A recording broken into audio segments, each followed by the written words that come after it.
जय हिंद दोस्तों। तो आज हम लोग पढ़ेंगे क्लास 10th का साइंस और मानव नेत्र एवं दृष्टि दोष, ये हम लोग पढ़ेंगे। तो आज हम लोग पढ़ते हैं मानव नेत्र। मानव नेत्र होता क्या है? तो प्रकृति ने हमें जो नेत्र दिया है वो सबसे एक महत्वपूर्ण अंग है। मानव नेत्र एक प्रकाश संवेदी अंग है और इस अंग की सहायता से हम अपने रंग बिरंगी दुनिया को देख सकते हैं। इसमें उपस्थित वस्तुओं का, उनके रंगों का, वस्तुएं दूर होती हैं या पास, उन सबको हम देख सकते हैं। तो मानव नेत्र एक प्रकाश संवेदी अंग है जिसकी सहायता से हम अपने आसपास की वस्तुओं को देख सकते हैं। मानव नेत्र की संरचना हम लोग पढ़ते हैं। तो यहां पर मानव नेत्र की संरचना बनाया गया है।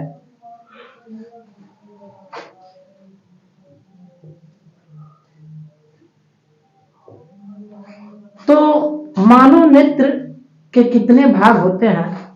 पहला होता है दृढ़ पटल। दृढ़ पटल, यह दृढ़ पटल क्या होता है? रेटिना क्या होता है? प्रकाश संवेदी तंत्रिका क्या होती है? कचाप द्रव क्या होता है? कार्निया क्या होता है? आइरिस क्या होता है? पुतली क्या होता है? जलीय द्रव क्या होता है? नेत्र लेंस क्या होता है? नेत्र लेंस।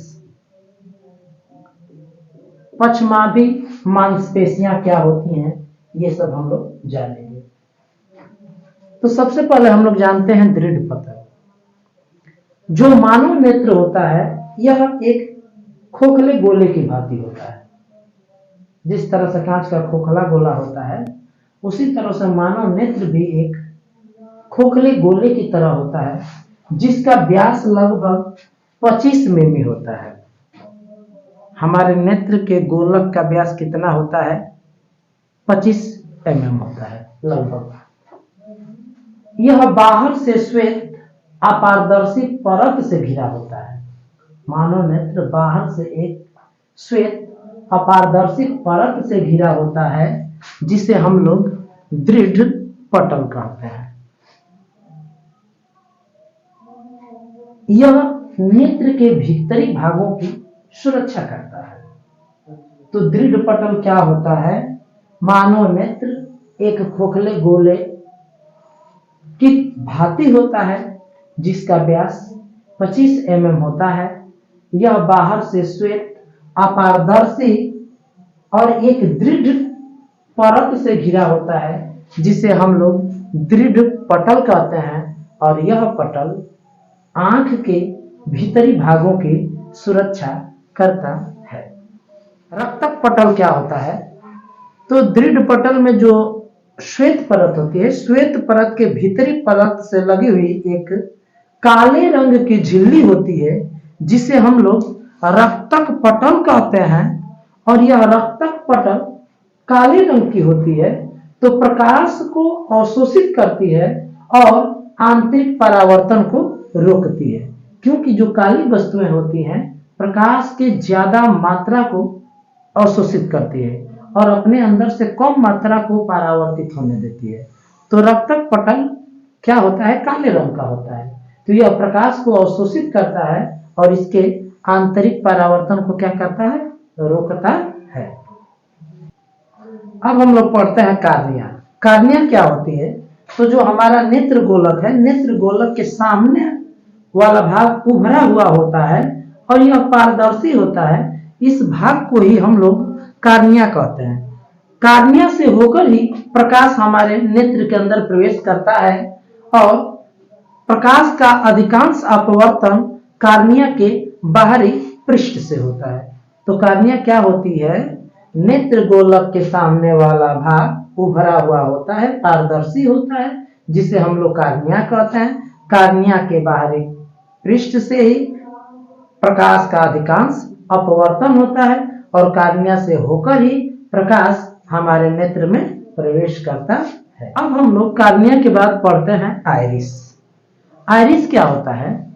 तो कार्निया के पीछे एक रंगीन अपारदर्शी झिल्ली का पर्दा होता है। कार्निया के पीछे एक क्या होता है? रंगीन और अपारदर्शी झिल्ली का पर्दा होता है, जिसे हम लोग आइरिस कहते हैं। और आंख का रंग आइरिस के रंग पर निर्भर करता है। जो आइरिस होता है वह कैमरे के डायफ्राम की भांति व्यवहार करता है, अर्थात जैसे कैमरे का डायफ्राम जब जरूरत पड़ती है तो खुल जाता है, नहीं जरूरत पड़ती है तो बंद हो जाता है, उसी तरह से आइरिस भी हमारा एक कैमरे की डायफ्राम की भांति व्यवहार करता है। तो आइरिस क्या होता है? कार्निया के पीछे एक रंगीन अपारदर्शी झिल्ली का पर्दा होता है, जिसे हम लोग आइरिस कहते हैं। आइरिस जिस तरह से कैमरे का डायफ्राम कार्य करता है, उसी तरह से हमारा यह आइरिस भी कार्य करता है। और आंख का जो रंग होता है आइरिस के रंग पर निर्भर करता है। अब हम लोग पढ़ते हैं पुतली। पुतली क्या होता है? तो आइरिस के बीच में एक छोटा सा छिद्र होता है, जिसे हम लोग पुतली या नेत्र तारा कहते हैं। यह आंख में प्रवेश करने वाले प्रकाश की मात्रा को नियंत्रित करता है। पुतली के आकार को आइरिस द्वारा नियंत्रित किया जा सकता है। जब प्रकाश की अत्यधिक मात्रा होती है तो आइरिस सिकुड़कर पुतली के आकार को छोटा बना देती है, जिससे आंख में कम प्रकाश पहुंच सके। और जब प्रकाश मंद होता है तो आइरिस फैलकर पुतली के आकार को चौड़ा बना देती है, जिससे आंख में ज्यादा प्रकाश पहुंच सके। तो हमारे रेटिना पर प्रतिबिंब उचित प्रकाश में अच्छा बनता है, इसलिए यह जरूरी है कि हमारे नेत्र में उचित मात्रा में प्रकाश पहुंचे। तो आइरिस जो है नेत्र में प्रवेश करने वाले प्रकाश की मात्रा को क्या करता है? नियंत्रित करता है। और यह पुतली के आकार को बड़ा और छोटा बनाकर नेत्र में प्रवेश करने वाले प्रकाश की मात्रा को नियंत्रित करता है। नेत्र लेंस। अब हम लोग पढ़ते हैं नेत्र लेंस। तो आइरिस के ठीक पीछे प्रोटीन का बना हुआ पारदर्शी और मुलायम पदार्थ का एक द्वि उत्तल लेंस होता है, जिसे हम लोग नेत्र लेंस कहते हैं। चूंकि उत्तल लेंस को अभिसारी लेंस कहते हैं, तो यह भी उत्तल लेंस है, तो इसकी प्रकृति अभिसारी प्रकृति होती है, अर्थात यह प्रकाश किरणों को क्या करता है? फैलाता नहीं, बल्कि क्या करता है? मोड़ता है। तो यह इसकी प्रकृति जो होती है वह अभिसारी होती है। नेत्र लेंस के पिछले भाग की वक्रता त्रिज्या छोटी होती है और अगले भाग की वक्रता त्रिज्या बड़ी होती है। नेत्र के पदार्थ का जो अपवर्तनांक होता है लगभग 1.44 होता है। तो नेत्र लेंस क्या होता है? आइरिस के ठीक पीछे प्रोटीन का बना हुआ एक पारदर्शी और मुलायम पदार्थ का द्वि उत्तल लेंस होता है, जिसे हम लोग नेत्र लेंस कहते हैं। और इसके पिछले भाग की वक्रता त्रिज्या छोटी होती है, अगले भाग की वक्रता त्रिज्या बड़ी होती है।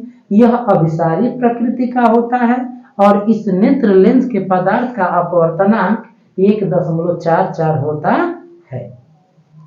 अब हम लोग पढ़ते हैं पक्षमाभि मांसपेशियां। तो नेत्र लेंस अपने स्थान पर ही मांसपेशियों की सहायता से टिका रहता है। इन मांसपेशियों को पक्षमाभि मांसपेशियां कहते हैं।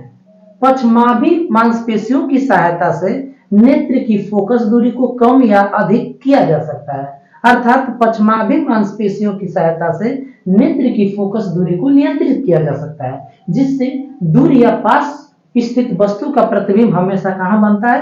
रेटिना पर बनता है। तो पक्षमाभि मांसपेशियां क्या होती है? जो नेत्र लेंस होता है मांसपेशियों की सहायता से अपने स्थान पर टिका रहता है, तो इन मांसपेशियों को ही हम लोग पक्षमाभि मांसपेशियां कहते हैं। पक्षमाभि मांसपेशियों की सहायता से नेत्र लेंस की फोकस दूरी को कम या अधिक किया जा सकता है, जिससे दूर या पास स्थित वस्तु का प्रतिबिंब हमेशा रेटिना पर बनता। रेटिना क्या होता है? तो रक्तक पटल के नीचे और नेत्र के सबसे भीतरी भाग में दृष्टि नाड़ियों का बना हुआ एक पर्दा होता है जिसे रेटिना या दृष्टि पटल कहते हैं। इसमें दो तरह की कोशिकाएं होती हैं, एक शंक्वाकार कोशिकाएं और एक दंडाकार कोशिकाएं। जो शंक्वाकार कोशिकाएं होती हैं वो प्रकाश के रंग के लिए सुग्राही होती हैं और जो दंडाकार कोशिकाएं होती हैं वह प्रकाश की तीव्रता के लिए सुग्राही होती हैं। तो रेटिना क्या होता है?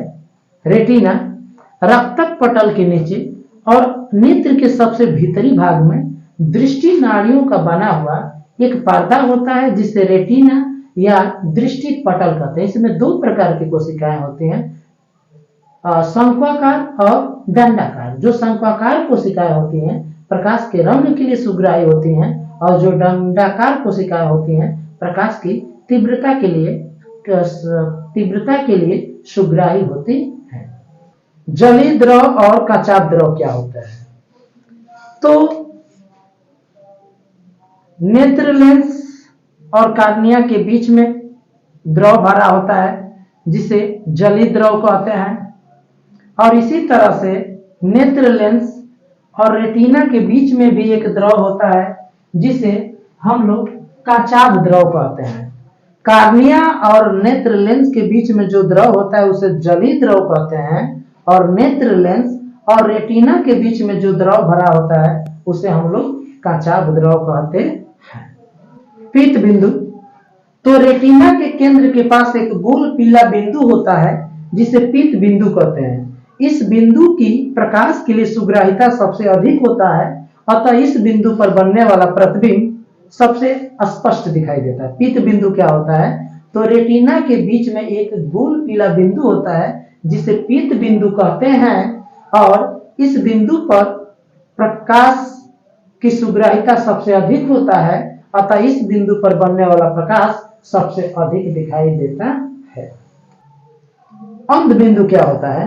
तो जिस बिंदु से दृष्टि नाड़ियां मस्तिष्क को जाती हैं उस बिंदु को ही हम लोग अंध बिंदु कहते हैं।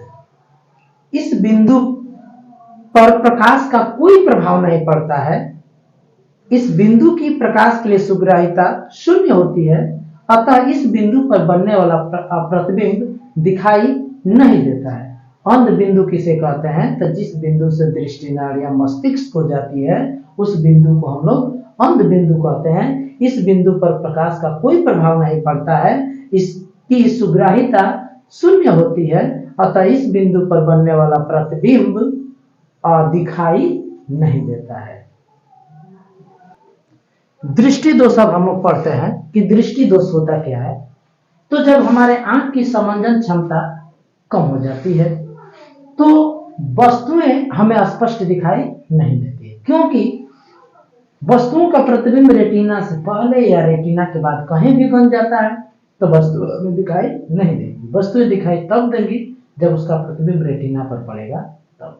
तो इसे ही हम लोग दृष्टि दोष कहते हैं, अर्थात आंख की समंजन क्षमता के नष्ट हो जाने के कारण वस्तुओं का प्रतिबिंब रेटिना से पहले या रेटिना के बाद बन जाता है, जिसे वस्तुएं हमें स्पष्ट नहीं दिखाई देती है।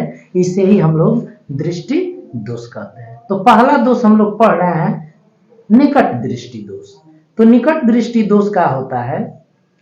निकट दृष्टि दोष से पीड़ित व्यक्ति को निकट की वस्तुएं तो दिखाई देती है लेकिन दूर की वस्तुएं दिखाई नहीं देती है। निकट दृष्टि दोष में निकट की वस्तुएं दिखाई देती है लेकिन दूर की वस्तुएं दिखाई नहीं देती है। होता क्या है कि हमारे आंख का दूर बिंदु अनंत पर होता है। हमारे आंख के लिए दूर बिंदु अनंत पर होता है और निकट बिंदु 25 सेंटीमीटर होता है। तो जब हमको निकट दृष्टि दोष होता है तो जो हमारा दूर बिंदु है वह अनंत पर न होकर पास आ जाता है। ये दूर बिंदु पास आ जाता है। तो क्या होता है, इस दूर बिंदु से अधिक दूरी पर स्थित जो वस्तुएं होती हैं वो हमारे आंख को नहीं दिखाई देती है। दूर बिंदु से पहले वाली वस्तुएं तो दिखाई देती हैं लेकिन दूर बिंदु से अधिक दूरी पर स्थित जो वस्तुएं होती हैं वो हमें दिखाई नहीं देती है। तो निकट दृष्टि दोष क्या होता है?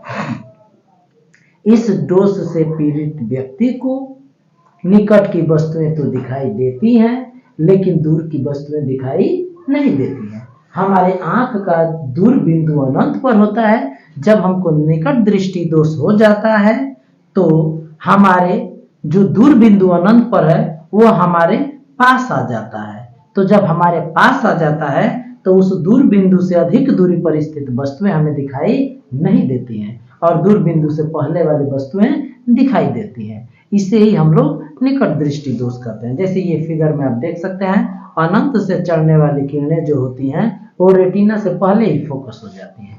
जब रेटिना से पहले ही फोकस हो जाती हैं तो हमें वस्तुएं दिखाई नहीं देगी। अब इसका कारण क्या होता है? कारण तो इसका दो कारण होता है। पहला, नेत्र गोलक की वक्रता का बढ़ जाना। नेत्र गोलक की ये जो है उसका वक्रता यानी टेढ़ापन का बढ़ जाना, वक्रता का बढ़ जाना, वक्रता का बढ़ जाना। जब वक्रता बढ़ जाएगी तो नेत्र लेंस की फोकस दूरी घट जाएगी, फोकस दूरी का कम हो जाना, कम हो जाना। तो इसका पहला कारण क्या है? पहला कारण है नेत्र लेंस की वक्रता का बढ़ जाना, जिससे नेत्र लेंस की फोकस दूरी का कम हो जाना। जब फोकस दूरी कम हो जाएगी तो अनंत से चलने वाली किरणें रेटिना से पहले ही क्या हो जाएंगी? फोकस हो जाएंगी। दूसरा क्या होता है? नेत्र गोलक का व्यास बढ़ जाना। दूसरा कारण क्या है कि नेत्र गोलक का जब व्यास बढ़ जाएगा, ये व्यास बढ़ जाएगा तो हमारी जो किरणें हैं वो रेटिना से पहले ही फोकस हो जाएंगी। नेत्र गोलक का व्यास बढ़ जाना, व्यास बढ़ जाना।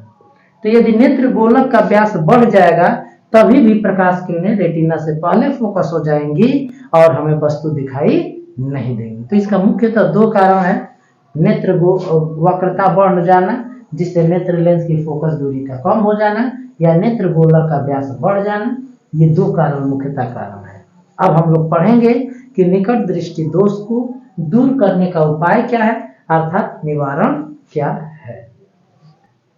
निकट दृष्टि दोष के निवारण के लिए हम लोग अवतल लेंस लगे हुए चश्मे का प्रयोग करते हैं। निकट दृष्टि को दूर करने के लिए हम लोग उस तरह के चश्मे का प्रयोग करते हैं जिसमें अवतल लेंस लगा होता है। तो अनंत स्थित वस्तु से चलने वाली प्रकाश किरणें जब अवतल लेंस से अपवर्तन होती हैं तो वह नेत्र लेंस के दूर स्थित बिंदु से आती हुई प्रतीत होती हैं और रेटिना पर क्या हो जाती हैं? फोकस हो जाती हैं। और जब रेटिना पर फोकस हो जाती है तो वस्तु का प्रतिबिंब स्पष्ट दिखाई देता है और हमें वस्तुएं दिखाई देने लगती हैं। तो निवारण कैसे किया जाता है? यदि निकट दृष्टि दोष हो गया है तो किसी व्यक्ति को यदि निकट दृष्टि दोष हो गया है तो उस दूर को दूर करने के लिए हम लोग ऐसे चश्मे का प्रयोग करते हैं जिसमें अवतल लेंस लगा होता है और दूर स्थित वस्तु से जब प्रकाश किरणें चलती हैं तो यह इस लेंस से अपवर्तन के बाद नेत्र लेंस के दूर बिंदु से आती हुई प्रतीत होती हैं, जिससे वे प्रकाश किरणें रेटिना पर फोकस हो जाती हैं और उस वस्तु का प्रतिबिंब रेटिना पर बन जाता है, जिसे वस्तु हमें स्पष्ट दिखाई देती है। अब हम लोग पढ़ते हैं दूरदृष्टि दोष। दूरदृष्टि दोष क्या होता है? इस दोष से पीड़ित व्यक्ति को दूर की स्थित वस्तुएं तो दिखाई देती हैं लेकिन निकट की वस्तुएं यानी 25 सेंटीमीटर या 25 सेंटीमीटर के पास स्थित वस्तुएं दिखाई नहीं देती हैं। होता क्या है? इस दोष से पीड़ित व्यक्ति का जो निकट बिंदु है वह 25 सेंटीमीटर से दूर हो जाता है। निकट बिंदु 25 सेंटीमीटर से दूर चला जाता है। तो जब निकट बिंदु 25 सेंटीमीटर से दूर चला जाता है तो उस 25 सेंटीमीटर या उसके आसपास की वस्तुएं दिखाई नहीं देती हैं, ठीक है, और दूर की वस्तुएं तो दिखाई देती हैं। तो दूरदृष्टि दोष क्या होता है? इस दोष से पीड़ित व्यक्ति को दूर की वस्तुएं तो दिखाई देती हैं लेकिन पास की वस्तुएं दिखाई नहीं देती हैं, क्योंकि उस पीड़ित व्यक्ति के लिए जो निकट बिंदु होता है 25 सेंटीमीटर से दूर चला जाता है, तो 25 सेंटीमीटर या उसके पास की वस्तुएं हमें दिखाई नहीं देती है। तो यह हो गया दूरदृष्टि दोष। इसका कारण क्या होता है? कारण कारण क्या होता है? तो पहला कारण होता है नेत्र गोलक। नेत्र गोलक का जो ये वक्रता है, वक्रता वह कम हो जाता है,